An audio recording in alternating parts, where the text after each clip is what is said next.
Hello 各位，今日係2026年2月19號，年初三。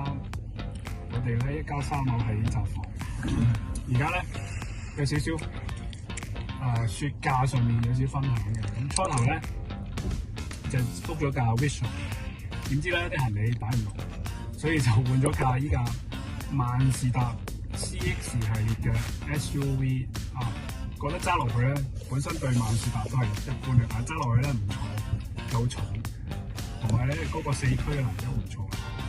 咁有少少分享就係雪假，其實咧我哋見到呢個畫面啦，係好大，即係算係大雪㗎啦嚇。咁同埋咧，我哋見路面嘅嘢咧好辛苦嘅，係冇線，見唔到線啦。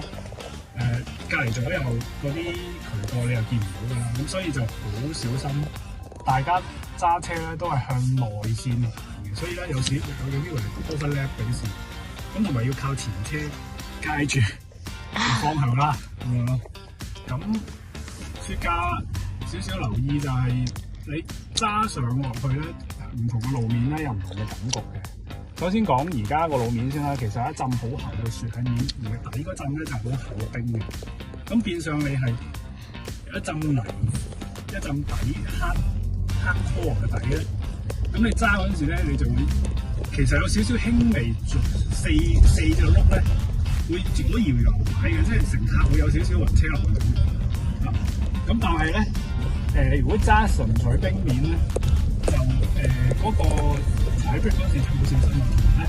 你預個距離又好遠咯，即係好似而家咁樣，因為距離都我自己覺得係安全啦，即係揸咗幾日。咁同埋咧，前後玻璃係要發熱嘅，盡量開晒佢，因為要溶雪盡量。側鏡咧係好難去抹㗎啦，咁同埋咧，每次泊車咧就你嗰個水撥咧就要翹起佢啦，驚嗰個水撥嗰個膠咧，即係長時間黐住個玻璃，你其實喐咁樣咯。咁同埋都係慢咯，同埋即係膽大心少少細啊嚇。咁有一啲喺陌生嘅地方去揸咧，你又唔知個路咧，咁好靠呢個 Google 啦，睇住。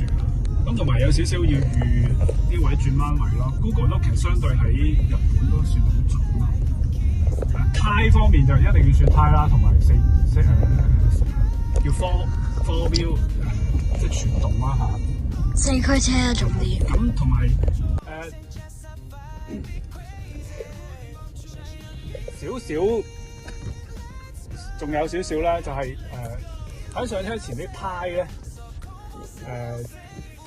要留意少少，有啲即係又要抹下雪啊，踢下啲冰啊等等啊，呢啲我諗喺 photo 上面大家 share 啦。咁暫時咁多，多謝大家。